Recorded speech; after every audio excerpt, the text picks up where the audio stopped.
Back to a post-Olympics episode of Beyond the Tour. With me, as always, is Luke. How are you? Jake, I'm well, riding the Olympics buzz at the moment. Late nights, early mornings, it's all happening. And we've just come out the back of a really great golf tournament at the Golfe Nationale. There's a lot going on. You've got the kayak cross, which is turning some heads. We've got XY and XX chromosomes and everything going off.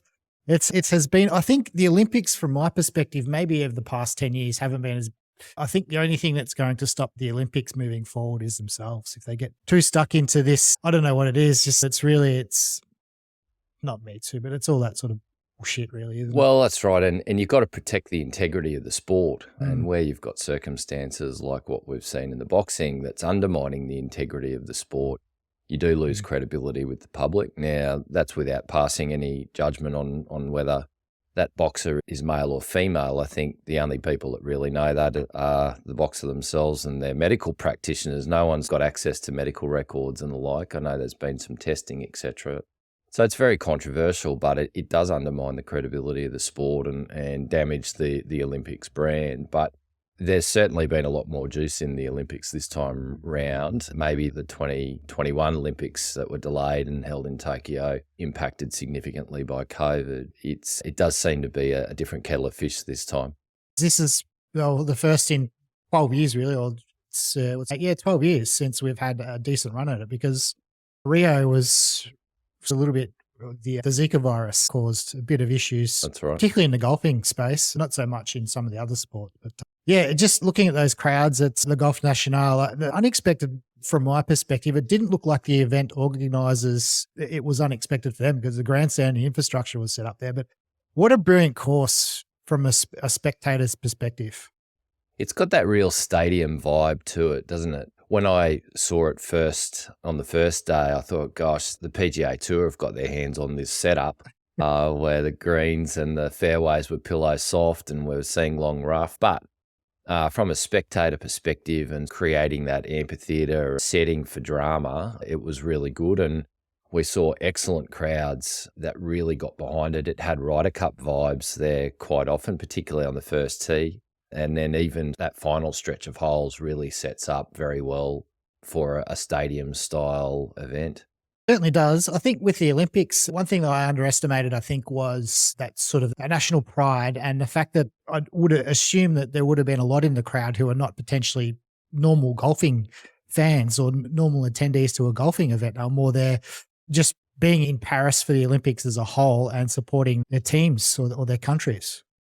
That's right, and the French certainly got behind their two representatives in the couple of days there at the Golfe Nationale, and that was great to see. But I think more broadly, I felt there was a real European vibe. Rory had huge support there. It definitely felt like we were in a Ryder Cup. Yes, yeah, it certainly did. Now, obviously, I guess the biggest story was twofold. It was Scotty with his 62 on the final day to come screaming home and win the tournament. And it was probably Rahm's meltdown. Standing on the 11th tee box, he had a 4-shot lead at 20 under and proceeded to blow up. I was really incredibly shocked by Rahm's finish. Just did not see that coming. Not sure that we've seen that from him before either.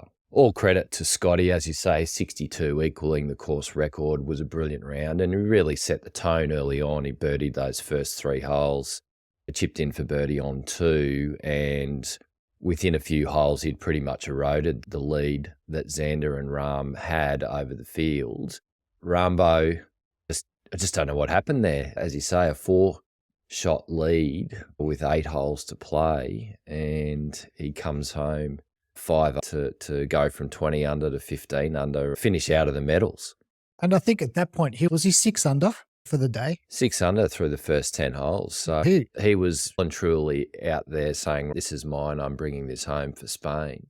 And just the most unexpected collapse, which I see Brandel labelled equal to Rory's collapse at Pinehurst. An interesting comparison. Which do you think was worse? Oh, they're pretty close, to be honest. I think Rory obviously is maybe his struggles have been a little bit more well-known for a longer period of time. That's now 40 events since he won a major. So that really is something that's a real struggle for him. Rambo, this one I think probably is a combination, without putting words in his mouth, I think it's a combination of everything's happened over the last 12 to 18 months. The fact that he's been not in fantastic form since really the Masters. I think obviously jumping across to live. I think also just the cauldron that was the Golfe Nationale and the fact that he was representing Spain. I think it all combined, and the pressure looked like it really mounted and potentially got to him. It's clearly the fact that he plays on live and they only play 54 holes, and that was his undoing in the end, right? I thought it must have been because he hasn't played a full season yet, that after his, 66 holes, he was like, this isn't a problem for him this year. He's normally in the clubhouse celebrating the victory. So I think he didn't really blow up really. I guess he hooked that one right on 11 and then missed that putt, which was not fantastic. He had the double chip on maybe the next hole, I think it was. I was getting quite late, so I was dozing a little bit at the time. So I just watched bits and pieces come in and out of it. But yeah, I don't have any other word for it. It really was a choke, and I would put it up there with Rory's, really. We saw that left miss dog him at the Golfe Nationale, and it has dogged him also throughout the season. He's had the lefts, he's had the pull hooks at times, and that was the kickstart, the decline, and then it was a slow bleed out from there, but he certainly bled out from that point onwards. And then you've got Scotty firing on all cylinders, just running red hot. And we got the result that we did see. Scotty, an incredible back nine, shooting 29 there. He had 4 straight birdies, I think, in through 17 when the tournament's on the line. And in my mind, this performance really solidifies him as the player of the year. I know there's some conjecture around that, and people think that Xander should get it because he's had 2 majors, and any other player that's won 2 majors in a year has always been crowned the player of the year. But for me, Scheffler's achievement, the amount of wins that he's had, the major and the Olympics gold medal, that's it in my book. Depends on which player of the year you're talking. If you're talking PGA awarded player of the year, to me it was always Scheffler, because one major, he'd won the Players, which is the premier event on the PGA Tour, and all his other events were signature event wins. So he was always the PGA Tour player of the year, unless Xander went on to win an event or two and maybe the FedEx Cup. Certainly from the larger context, or I think the player of the year that's awarded by the media, it would have probably been Xander, but Scotty has certainly swung that pendulum back in his favour, I'd say. 7 wins in a calendar year is very impressive.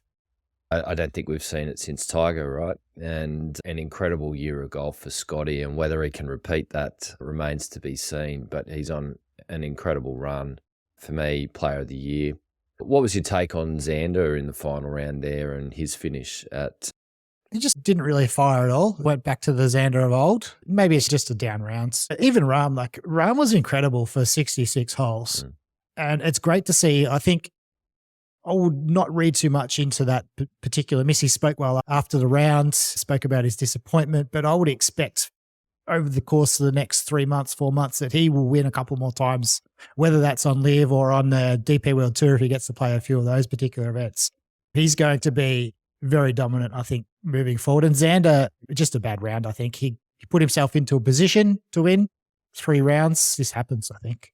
With Xander, you can't win them all. I think you're right. It was just one of those rounds, 2 over to finish. You would have been disappointed with that, having the co-lead after 54 holes and being the defending champion. But as I say, you can't win them all.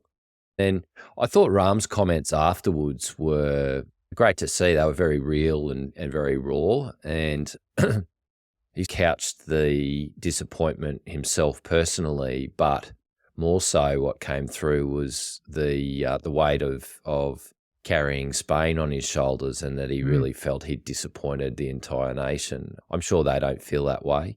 He had a red hot crack and it just wasn't to be. But Rahm is one of those true competitors that has very high expectations of himself. But you also love to see that there's that genuine passion, that playing for something bigger, something for your country, or in a Ryder Cup playing for your region. And he definitely has that. He certainly does, I think. And then there is precedent in terms of talking about the live aspect and the fact that he's either calling it in or just isn't as competitive because he's playing live.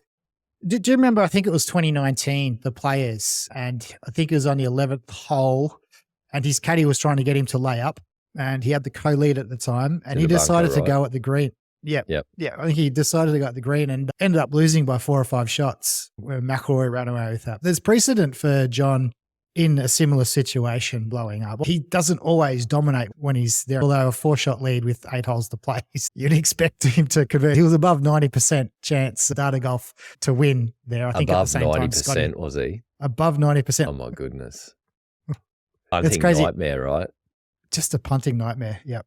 And Scotty, I'll tell you what, he still looked like throughout the 4 rounds, he was struggling a little bit with his putter. Even that last round, he started with the 3 birdies and then he missed 1 or 2 relatively short putts. I was thinking, watching him, God, as we were speaking about last week, just that putter is going to continue to be his kryptonite potentially, but the rest of his game is so good. Yeah. Maybe it doesn't matter. Scotty is the determinant of world golf at the moment. Tommy Fleetwood, he did well. Tommy Ladd has this ability to get himself in the mix in these big events, but unfortunately just not able to get the big job done. He's finished bridesmaid a number of times in majors, and the silver medal here, he was right in it up to his eyeballs, but that sort of untimely bogey that he made on 17 meant it was going to be a bridge too far. 18 had been playing so difficult, so to birdie 18 was going to be a real test, which he ultimately wasn't able to achieve. So par on the last got him home for the silver medal. Again, another one that spoke quite emotionally and passionately about the Olympics and the importance that winning the medal and the meaning that it had for him. So again, all good stuff that we want to see from these golfers in terms of being real personalities rather than programmed robots. I'm all here for it. It was really good to see. I think from a competitive standpoint, we're speaking about it being maybe over the course of the next 10, 12 years, becoming really big in the world of golf in terms of the prestige of those particular medals. We're now 3 Olympics in, and it seemed to have really turned the corner this particular Olympics with the support and with everybody putting that value on that particular medal. I think given that the first year was pretty much a very weak field because of Zika, you probably had the best outcome there with Rose and Stenson competing, and Rose was such a great gold medal ambassador. He was brilliant for the game, so that was fantastic. Then the COVID affected 21 Olympics.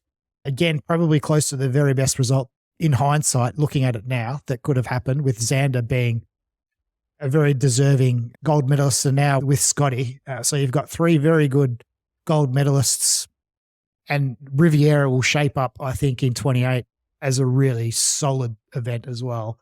It's looking like, given that it's every 4 years, and the leading nations like a US may only get 1 or 2 shots at getting a medal just because of the turnover of quality players. I think Ryan Fox is one of the only ones that have played in 3 events. If you're a US or from the UK, even Australia to a certain extent, you're not going to get too many more cracks than 2. And I think a great example of that turnover that you talk about is the fact that none of the US teams, so the 4 of them this time around at the Olympics, played in the 2018 Ryder Cup. It just really quite shocking to me that is the case, and how much the world golfing landscape can change in a matter of 4 or 5 years. I think you're 100% right. You might not get too many cracks at this as a professional golfer. Justin Thomas, a great case in point as well. 4 years ago, you would have had him penciled in as one of the first in the American team, but not even close, I would think, to making the side this time around. So it does change a lot, but it was remiss of you to not call out the silver medal won by Rory Sabatini at Tokyo and how he's been a great ambassador for golf in the Olympics. Which country is it? Is it Slovakia? Czech? I think the Shotgun Start referred to him as the Silver Slovak. Are we going to see more of that? We're going to see countries being changed. Maybe some of the big Americans with that potentially could do that. Maybe Xander's one for the 2028 team. If he wants to make that again, maybe he needs to switch. his dad is German, is he? Or no, Austrian maybe. I think so. And actually, you reminded me of a little bit of country of origin controversy that played out around Rory. Having been born in Northern Ireland, there was some question marks around why isn't he playing for Team GB, which is obviously Northern Ireland's part of the Team GB conglomerate there. But I think it was a bit of a storm in a teacup in the end, where Rory sensibly pointed out that he'd made his choice to play for Ireland back in his amateur days, and this was just really a continuation of that. Having said that, though, did he play last Olympics for the UK? Really? Maybe I'm completely wrong there, but I thought there was some commentary around the fact that we're seeing Rory flip-flop on another now issue. that you say that, I have a vague memory of seeing like a UK flag maybe, or an English flag against him. Maybe we might need to go back and check the tape on that. You know what? Giving him the doubt. I'm not one to normally give Rory the benefit of the doubt, because I think he's flip-flopped so many times and has changed so many different positions. But I was prepared to give it to him on this one, but maybe I was wrong. I'll see if I can find it. While you're searching for that, we might just round out the podium here with Hideki coming in, shooting a 63 in the opening round to be the first round leader. He seemed to struggle with the putter through rounds 2 and 3, and I think the commentary team called out that he'd spent 2.5 hours on the practice green in the lead up to the final round to sort out his putting. It certainly did seem to pay dividends. He shot 6 under par in the final round and closed out the podium placings there with the bronze medal. I think that putter is always going to be his big problem, isn't it? It's always held him back a little bit. Good to see him in form. Good to see that he was able to medal after what happened in Tokyo. That would still sting, and so a little bit of redemption for Hideki this time round. Pure ball striking from him. Just love watching him hit irons. Yeah, 63 in the opening round. He probably would have been hoping for a little better, but he'll be happy with the bronze nonetheless. Yes, he will. Now, Roy did actually play for Ireland. There you go. All right. So my benefit of the doubt was valid.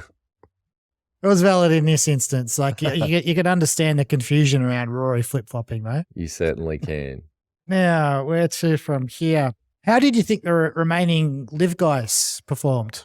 So Neiman was probably one of the standouts for me. I think this was an example of him showing that he can mix it up. He finished T9 in this event. I felt like he was just off the back of that leader pack throughout most of the tournament, and he just needed to go on a really hot run, which he wasn't able to piece together. But a solid showing here, I think, an improvement on what we've seen from him throughout the major season, in my view. Agreed. He wasn't bleeding, but it was a pretty solid performance. It's a little bit hard, maybe, it's similar to Liv in that the top of this field is very good. Mm-hmm. The bottom sort of falls away fairly quickly. So it's hard for me to just contextualize what a top 10 means in a field like this. It was certainly deeper than 10 golfers. Maybe you're talking 20, but it was good to see him up around that sort of, that top 10 sort of placing. I think it's good for him. I think it's good for Liv. And I do think it's good for world golf. He could be a real beachhead into South America there, and really a great opportunity to grow the game there. His compatriot Mito didn't perform so well, but still showed glimpses of the talent that guy's got. He almost won that PGA championship. Actually probably should have won that the year that Justin Thomas won. I think it might have been 22. So that's been, I think, quite a significant sliding doors moment for him in terms of being in the public eye at the top of the golf tree, but still lots of talent, I think, for Mito. Won't be happy with his Olympics campaign, but hopefully we see better from him going forward. The Moronk, again, has not had a great year. He didn't perform well, period. No, which, look, he's a bit of an enigma, Moronk, isn't he? Because when he's on, he's really on, but then he can be quite horrible at other times as well. So that lack of consistency is concerning, is troubling, but that's also what separates the really top guys from the rest of the rump in the bell curve, right? It is the ability to be able to produce those mid to low 60 rounds on a consistent basis and then still scratch out a 68 when your game is not. Wyndham Clark played 54 holes. It's better than the 36 that he played to win Pebble earlier in the year. Yes, 54 good holes, but they just happened to be after the first 18 where he pretty much blew his chances with a 4-over round on day one and was 12 back. You just can't give these guys 12 shots. But he came roaring. Did he backdoor top 10? Possibly did. Just outside top 10, but very close to backdoor top 10ing. He's been pretty in the last few months. So eyes will be on him for the remainder of the PGA Tour season to see whether that major win was an anomaly or whether he's the real deal. I was looking at his data golf history just to see he's relatively, like he's 30, but he's really come onto the PGA Tour in 2019. He spent 2018 on the Corn Ferry and turned pro in 2017. It's very similar to Neiman.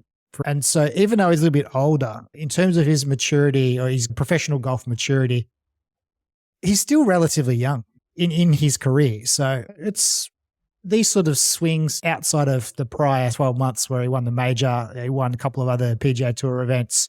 He hasn't been incredible. I think give him a bit more time and see what happens.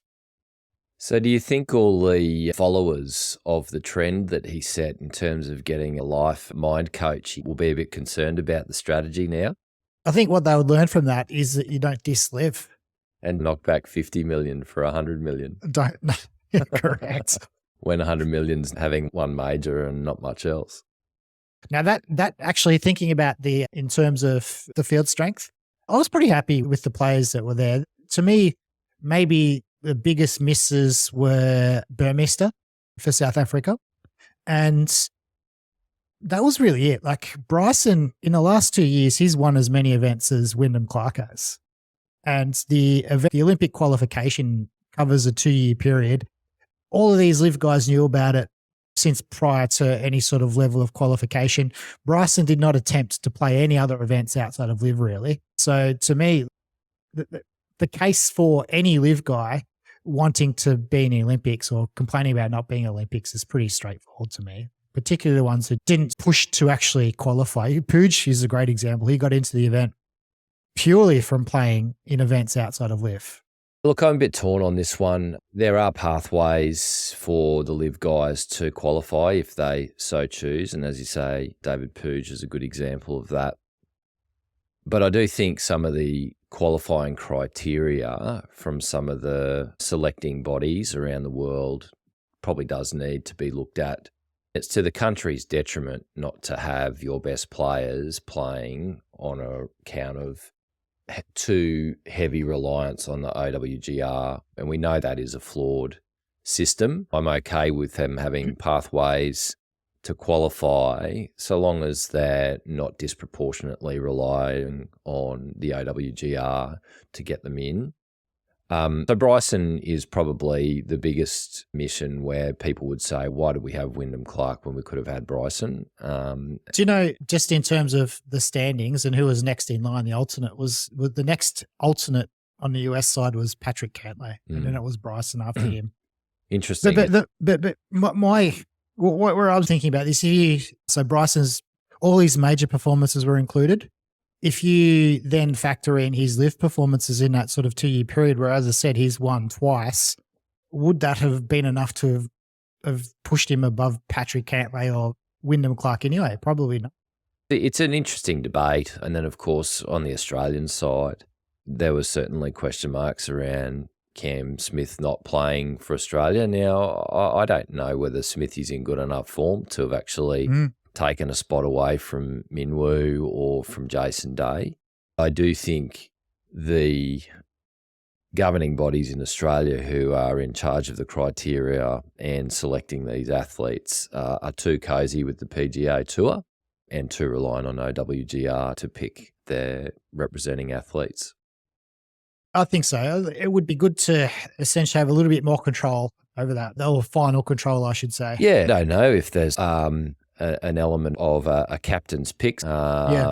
It's a bit hard for a country like Australia or any country that doesn't have more than 2 golfers in the top 15 to be making captain's picks, because you want to give the standard spots on merit and on achievement, and then maybe you have a captain's pick just for an X factor or for the outlier where there's been an injury or some sort of anomaly that it gets you around that. But so we've only got 2 picks. That makes it a bit hard. On that, well, so we've got field sizes of 60. So you could certainly expand the field sizes. I don't know how easy it would be or to do in terms of maybe you've got to give an extra spot to people in each particular country, or if you expand out the automatic inclusion maybe from 15 to 20 or 25. So there's one way, because you could certainly do with a bigger field. Another way to apply that field is to consider, as there's some talk around a team event, and maybe how you handle that logistically on the one golf course. I think Andy Johnson's mentioned that they're going to cities where they're big enough to play it across multiple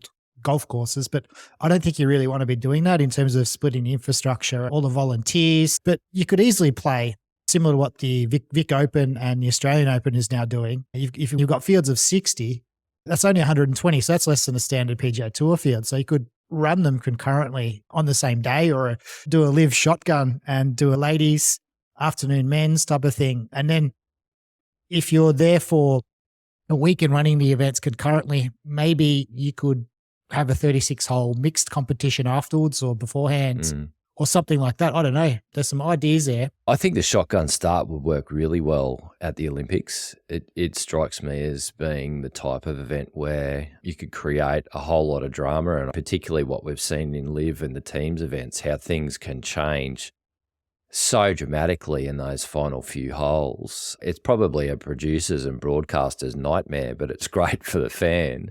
And so I do think shotgun start's something that could be considered. A team event was certainly a glaring omission here. I liken it to the swimming, where you've got the individual events and then you've got the relays, or even the track and field. The relays add so much juice and excitement to the overall program, and I think that could be the same here. And so Australia, instead of having 4 golfers, you could have 8 or 10 or a bigger team. You could really mix and match in terms of who do you put into the individual event, who do you put into the teams event, those sorts of things. To answer the question that some people have been asking around, does golf belong in the Olympics? For me, 100%, this event that's just gone through in France has shown that it belongs and that it can be a really interesting and exciting event. And further to that, I think there's lots of opportunity to explore how it can be even bigger and better.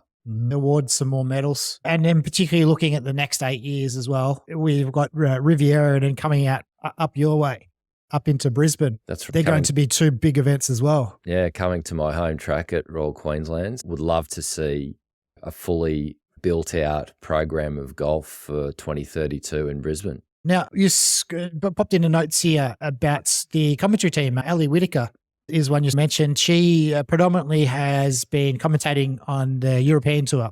I think she's a very good commentator. She's always well researched.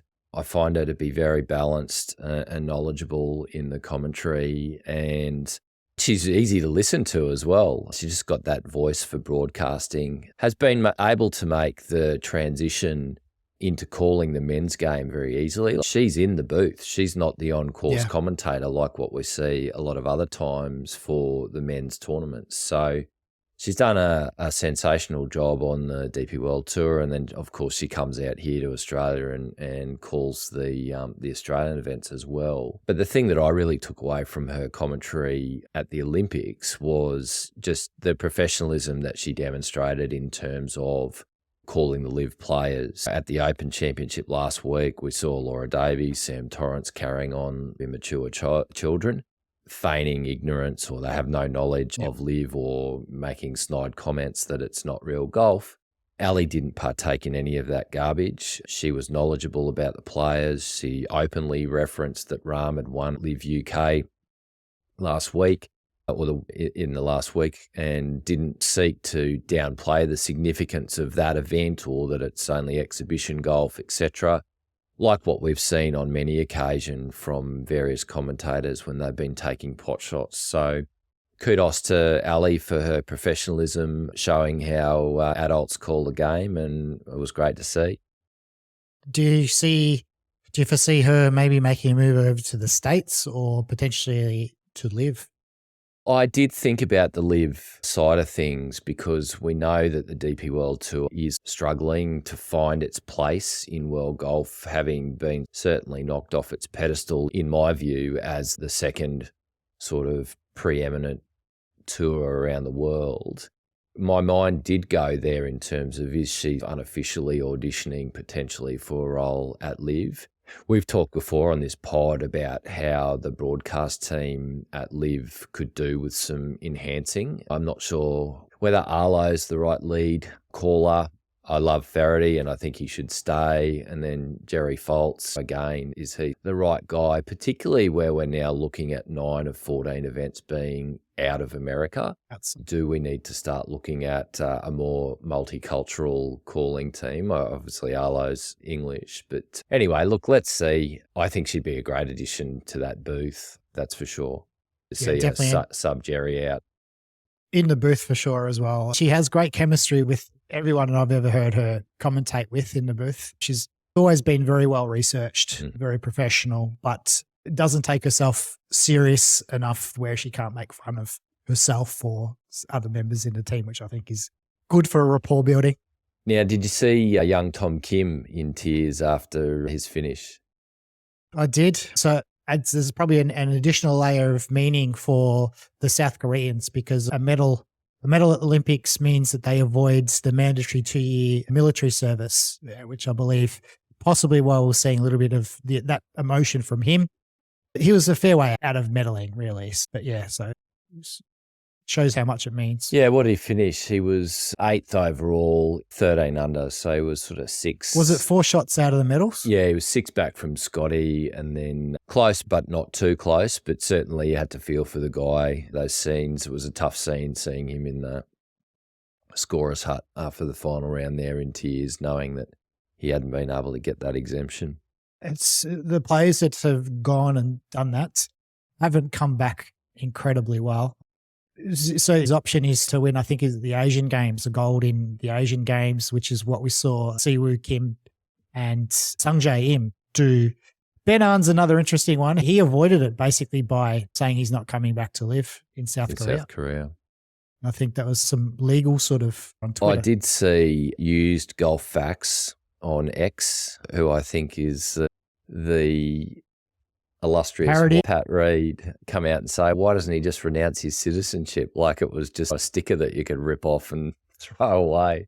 And that it was. That's what Ben Ahn has done. Yeah, and each to their own. If that's Ben's choice, so be it. But I thought the tweet was a bit flippant. Maybe Tom's a proud South Korean and doesn't want to just renounce his citizenship on a whim. But I guess there's a big decision for the young fella to make.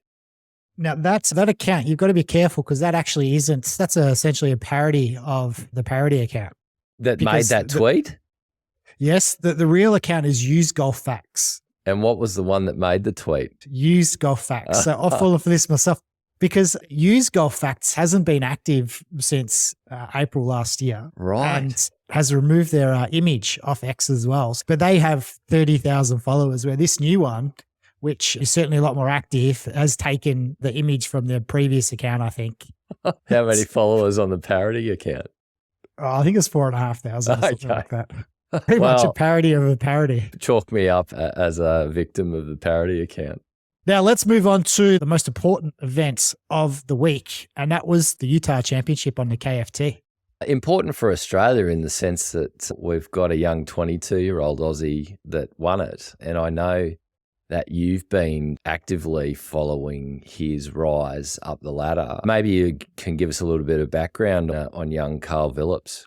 He has hit a purple patch the last half of his college career. He won the Pac-12s, and then I think he was leading the final event of the year as well, which was, I can't even remember what it was. He was leading with, I think, the third round or close to the lead, and didn't have a great final round, so he didn't win there. But he did enough to get his top 10 in the PGA Tour U. He played 2 Latin America events, missed the cut in his first pro event, and then did okay in his second, nothing amazing.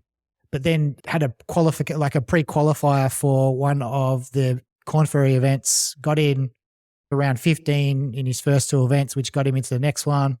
And then second last week and followed it up with a win here. So he's taking advantage when he was a college player to get his conditional status. And now it looks like he's going to earn a PGA Tour card. So he's sitting in 15th position with a few events left plus the finals. Top 30 get their cards. I think probably accelerated what they were anticipating was going to happen. I think they were probably thinking that he was going to spend a year on the Corn Ferry Tour next year. But he's up with Michael Thorbjornsen next year on the PGA Tour, which is great because I would have said coming out of their junior careers that he was a superior golfer to Thorbjornsen. I think Karl has struggled early on in his college career with potentially, I think it was a few injuries he had there. And then since, maybe a little bit of confidence, just not realizing how good he was again. But if he has found that now, and if he recaptures his junior form, look out. I was deep Olympics territory, mate. I've been watching all manner of sports, but you gave me a heads up about Karl's trending going into the final round there. So I certainly tuned in for the final stages there. And the first thing that really stood out to me was, my God, this guy looks like a young Jason Day. I've now been reliably informed by Luke Elvey that Colin Swatton is tutoring or coaching young Karl Vilips, and my initial observations were clearly pretty accurate because he's also been with Cam McCormick as well, Jordan Spieth's coach. He's clearly got pedigree. He's clearly got a good team around him. What's this, his fourth week on the KFT? He finished second last week, and I think in 16 rounds, he's something like 80 under. Trending great, and would love to see him follow Jason Day's trajectory early on in his career. I'll tell you what, it will probably be he's more similar to Jason than you actually think as well, because he's been over in the States since he was 11. So he's from Perth originally. Like an American. Yeah, correct. Yeah. He spent a lot of time he spent time on the Sandbelt. They live down in Oakley, down here. And his dad is heavily involved in his career. And so Karl went at 11 over to the States and went to Saddlebrook, which was essentially a golf preparatory school. So he's been he's been essentially nurtured as a pro since he was 9, 10, 11. Yep. He won a bunch of world junior championships. He's won a lot of very solid junior events as well. His dad, Paul, I've had a little bit of a chance to, when I was spending time here in Melbourne, to follow him on a few rounds. He's a good guy, but relatively controversial figure because he's quite imposing in terms of looking after Karl and almost like an Earl Woods, really hard and pushes. Yeah. So, yes, he spent a few years away from him when Karl went across there because of visa issues and whatnot. And it's going to be interesting because I think Paul is outspoken, very similar to Earl Woods as well, or like Xander's dad. So I think he will be also a figure we're going to see a bit of. We don't have a demon on our hands, do we? I think a little less like that, but certainly he's that type of parent. He's intense. He's great to speak with. He filmed all his videos and does all the commentary on his YouTube channel all the way through his career. He will play a big part in Karl's future as long as they don't have a falling out, which I don't think they will because he's a loving parent, really. And I don't believe Karl has had any interactions with his mother for a long time either. And I guess this is the way that young aspiring sports people make it these days. The parents really have to go all in, don't they? You hear it in other sports, particularly like Formula One, where you have to uproot the family, you have to move into the particular market that you're targeting, and it just needs to become your life. And even what we've seen with Lance Stroll, his old boys had to tip in money to get him a seat. So it really does require the parents often to go in and make very significant sacrifices so that the kids can actually make it. We saw a little bit about, I'm not sure if you saw it on X, speaking to someone who's suing Tony Finau and the family at the moment. And that sort of is not necessarily similar, but they've always had financial support from others.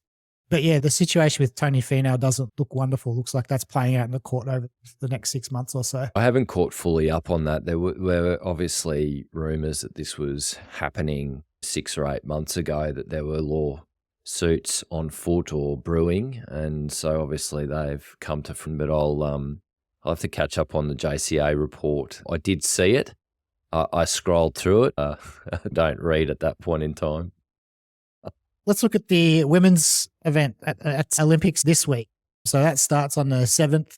The Aussies in the field are Minjee Lee and Hannah Green. Obviously, we've got all the other big names. So Nelly is leading the Americans with Lilia Vu. We've got Rose Zhang as well. So the three of the Americans there. Yuka Sasso, Lydia Ko, Ash Buhai, Celine Boutier. I think it's going to be an interesting test for the ladies out on the Golfe Nationale. It will be interesting to see how the course setup changes, or if at all. Obviously, you're going to have a look at different tee boxes, but how aggressive will they be with the pins, particularly if the rough is very long. You've got those water carries that could make it pretty treacherous. The tees are back or the pins are too aggressive. I think it'll be another great event, though. Legit chances, I think, for Minjee and Hannah. On their day, they can beat any of these ladies that are there. Nelly certainly cooled off from her form earlier in the year, and it's going to be anyone's race in my book. I think there's a lot of people that can win this. Less so in the men's game. You probably really did put it down to 5 or 6 chances. I think the field's much more wider in the women's event, and so I'm really looking forward to it kicking off on Wednesday, 5 p.m. Australian time. Likewise, it's going to be good to see. It'll be interesting to see what the crowds are like there. I think they will be probably, now in hindsight, they'll probably be close to the size, probably as big as they had on the men's side. I think the men's event certainly has shown that it's an interesting, exciting event, and that there was some juice there. So let's hope the same happens for the women's. And then the other event, really, the Wyndham Championships held at Sedgefield. I haven't spent too much time looking at that particular one. I think probably going to take a break and focus most of my attention this week on the women's event. Same, and I guess you can diarise on the PGA Tour schedule now the events that are worth tuning into by the size of the purse.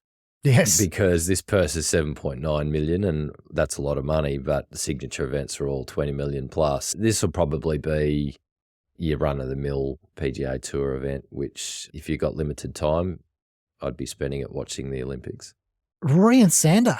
So both had a little bit of commentary and a little bit of Xander, a little bit of dig at Rory, and Rory speaking about the world of golf being in a shit show at the moment. Not too much in it, but it was interesting to just see a little bit of back and forth between the two there. Rory lamenting the shit show state of golf at the moment, to which I think he's been a significant contributor, particularly in the early stages, and probably allowing himself to be used as a mouthpiece or a puppet for the PGA Tour, which was simply looking to protect its own monopoly. I do think he's probably changed his position on that since that time, but he's probably right in describing it as a shit show, because he can see that there has to be a way forward in dealing with LIV, and if there's to be a global tour, the status quo can't remain where the PGA Tour remains the dominant tour in golf. And I'm sure he sees the personalities that are standing in the way. There's been some reporting on X that it's 1 or 2 personalities that are standing in the way. I think Rob Golfball had a long piece on X that countered a conversation that he'd had with a former PGA Tour director. Yes. Talking about how the majority of people within the PGA Tour and the majority of the players actually want to see the deal come together and a pathway forward, but there's a handful of players that want retribution for those that went, and then there's a handful of maybe directors and power brokers that aren't prepared to negotiate on a few things that are going to be sensible negotiating points. So I think he's right in calling it a shit show, and then Xander responded by saying that Rory happens to bounce around with his opinion, maybe fire from the hip a little bit. It's a pretty un-Xander-like response, really. You know, Xander talked earlier about robotic golfers not giving you much. He would be one that I think would be a prime candidate for that, but did give us a little bit of interest in saying Rory bounces around with his opinion. Do you reckon that licenses, he's felt he's earned that license with a couple of major wins? It does give him the cred, the street cred now, to be able to throw around a few of those things. And He's got half the majors Rory has now, and he's got 2 more than Rory's won in a decade. So I'm going to say now he's got 1 less. I'm counting the Olympic gold as a major. Interesting. I'm putting it in the line already. So there's 5. Well, So the there's Players 4. is no longer the 5th major.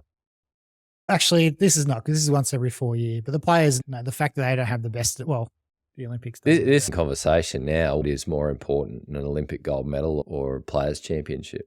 You've got to think Olympic gold medal, because the live guys cannot play in any way. They cannot play the Players. Yeah, but they never will. And I think that's right. Sort of the split from live might have been a different question, but unfortunately the Players can't boast the strongest field in golf anymore, and that's a fair point. So that's a wrap for this week. Great tournament. I really loved watching that. It may not be a course I'd love to play personally, and it may not have been the most challenging course in terms of its setup, but it produced really good golf. It was fantastic, as you said earlier, that cauldron type of environment, or that sort of game park environment. I'd love to see more of this style of golf at that professional level. And look forward to recapping how the women's event goes on the same course next week. Thanks for tuning in.